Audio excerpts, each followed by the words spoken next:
Hello, నేను CS రావు. అమిత్ షా కేంద్ర హోంశాఖ మంత్రి, ఆయన ఆంధ్రప్రదేశ్కి రాబోతూ ఉన్నారు. శనివారం రాత్రి చంద్రబాబు నాయుడు గారితో డిన్నర్ చేయబోతూ ఉన్నారు. ఉండవల్లిలో ఆ డిన్నర్ ఉండబోతోంది. కేవలం దాన్ని డిన్నర్గానే చూద్దామా, లేదంటే కీలకమైనటువంటి భేటీగా చూద్దామా అనే ప్రశ్న వేసుకుంటే తెలుగుదేశం పార్టీ వర్గాల్లో మాత్రం చాలా క్లియర్గా అది మలుపు తిరిగేటువంటి రోజు ఆంధ్రప్రదేశ్కి అని చెప్పి భావిస్తూ ఉన్నారు. అలాంటి భావనతోటి వాళ్ళు ఉన్నారు. ఇప్పటి వరకు 6 నెలలకు పైగా కూటమి ప్రభుత్వం అధికారంలో ఉంది. 2024 ఎన్నికల్లో అప్రతిహతంగా కూటమి ప్రభుత్వం గెలిచింది. ఆంధ్రప్రదేశ్లో అధికారంలో ఉంది. డబుల్ ఇంజిన్ సర్కార్గా చెప్పుకుంటూ ఉన్నారు. ఆంధ్రప్రదేశ్లో జరిగినటువంటి సంఘటనలు అన్నీ కూడా కూటమికి చెందినవే. కేవలం తెలుగుదేశం పార్టీకో లేదంటే ఆంధ్రప్రదేశ్ ముఖ్యమంత్రి చంద్రబాబు నాయుడు గారికో సంబంధించినటువంటి ఘటనలు కాదు. ఆ రాష్ట్రంలో జరిగినటువంటి ఘటనలు అన్నీ కూడా కూటమి ప్రభుత్వానికి సంబంధించినవే. పైగా అక్కడ అభివృద్ధి జరిగినా జరగకపోయినా అది కూటమి ప్రభుత్వం మీదనే ప్రభావం పడుతుంది. చంద్రబాబు నాయుడు గారు ఎప్పుడో చెప్పారు, ఆ భూతం ఉన్నంత వరకు ఆంధ్రప్రదేశ్లో పెట్టుబడులు రావడం అనేది చాలా కష్టం, ఆ భూతాన్ని తరిమేయాలి అని చెప్పి ఆయన చెప్పడం జరిగింది. పెట్టుబడుల కోసం చంద్రబాబు నాయుడు గారు గత 6 నెలల నుంచి రకరకాల ప్రయత్నాలు చేస్తున్నారు.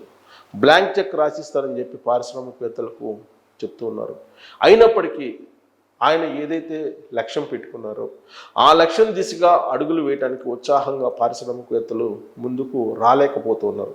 దానికి కారణం ఏంటంటే, మళ్ళీ జగన్మోహన్ రెడ్డి గారు ఒకవేళ వస్తారేమో, వస్తే రాబోయేటువంటి రోజుల్లో పరిస్థితి ఏంటి, ఇప్పుడు పెట్టుబడులు పెడితే అనేటువంటి ఒక అనుమానం అయితే వాళ్ళని వెంటాడుతూ ఉంది.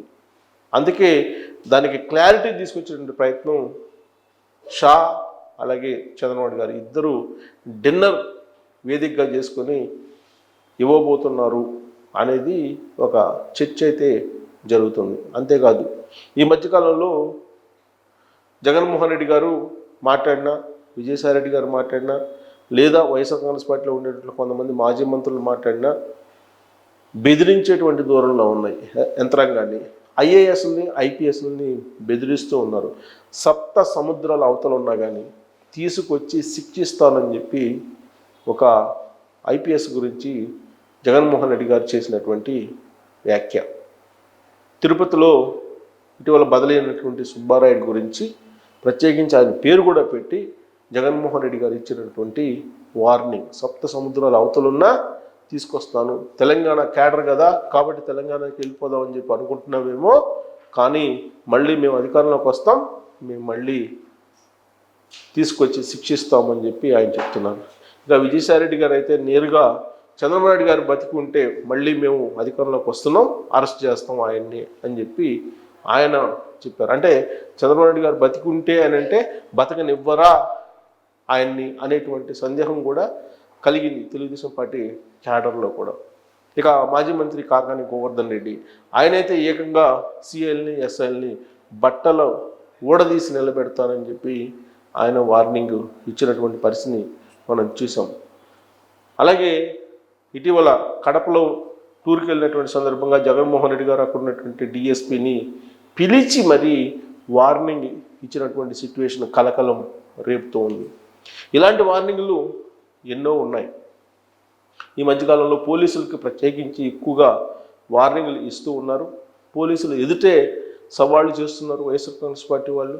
రాష్ట్రంలో లా అండ్ ఆర్డర్ లేదని చెప్పేసి ఢిల్లీ వెళ్ళి ఢిల్లీలో ధర్నా చేశారు జగన్మోహన్ రెడ్డి గారు. చంద్రబాబు నాయుడు గారు ముఖ్యమంత్రిగా ప్రమాణ స్వీకారం చేసిన వారం రోజులకే రాష్ట్రపతి పాలన పెట్టాలని చెప్పి ఆయన డిమాండ్ చేశారు. అలాగే రాష్ట్రంలో జరుగుతున్నటువంటి సంఘటనలు, తాజాగా జరిగినటువంటి తొక్కిసలాట తిరుపతి, కానీ అంతకుముందు జరిగినటువంటి రేపులు అత్యాచారాలు వెనుక వైఎస్ఆర్ కాంగ్రెస్ పార్టీకి సంబంధించినటువంటి మూలాలు ఉన్నటువంటి వాళ్ళు ఉన్నారు అనేది ఇప్పుడు ప్రభుత్వం చెప్తోంది. సైకోలుగా మరి సోషల్ మీడియాలో అనేక మంది జీవితాల్లోకి జొరబడి ప్రైవేట్ జీవితాల్లోకి వ్యక్తిత్వ హననం చేసినటువంటి వాళ్ళు చాలామంది ఉన్నారు. పెట్రోల్ పోసి నిద్రపోయేటువంటి వాళ్ళని తగలబెట్టినటువంటి సంఘటనలు కూడా ఉన్నాయి. వీటన్నిటి మీద సమీక్షించి అసలు ఆంధ్రప్రదేశ్లో ఏం జరుగుతుంది, ఆంధ్రప్రదేశ్లో ఇలాంటి సిచ్యువేషన్ ఎందుకు వస్తుంది అనేటువంటి దాన్ని సమీక్షించబోతూ ఉన్నారు. అలాగే ఇప్పటి వరకు అనేకమైనటువంటి కేసులు ఫైల్ అయ్యాయి వైఎస్ఆర్ కాంగ్రెస్ పార్టీ వాళ్ళ మీద. ల్యాండ్ స్కామ్స్ కానీ, శాండ్ స్కామ్స్ కానీ, మద్యం స్కామ్స్ కానీ, వీటన్నిటిలో ఎవరి మీద కూడా కఠినమైనటువంటి చర్యలు తీసుకోలేదు అనేది కూటమి ప్రభుత్వం మీద చాలామందికి ఉన్నటువంటి ఒక అసంతృప్తి.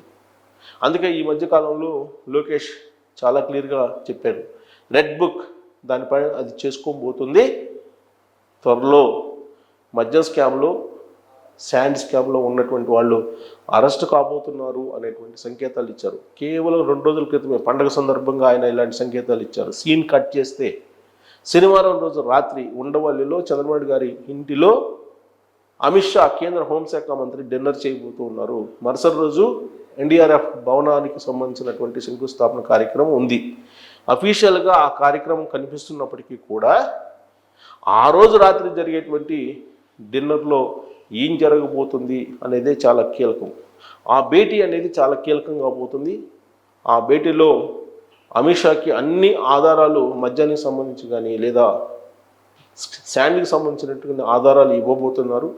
వీటితో పాటు జగన్మోహన్ రెడ్డి గారు 2019 నుంచి 2014 వరకు 2024 వరకు ఏం చేశారు రాష్ట్రాన్ని అనేది ఒక క్లియర్ కట్ ఇండికేషన్ ఆధారాలతో సహా ఇవ్వబోతూ ఉన్నారు.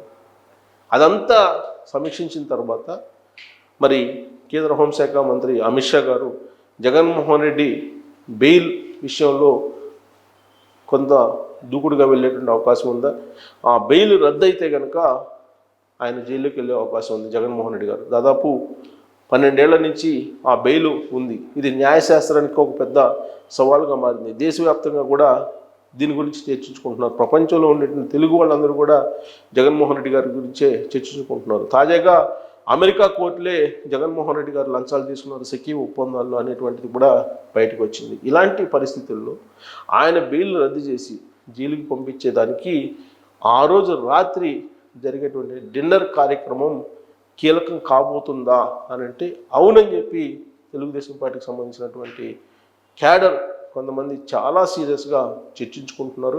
ఇప్పటికే పవన్ కళ్యాణ్ గారు కూడా ఒక రిపోర్ట్ ఇచ్చారు జగన్మోహన్ రెడ్డి గారి వాలకం మీద అని చెప్పి కూడా తెలుస్తూ ఉంది.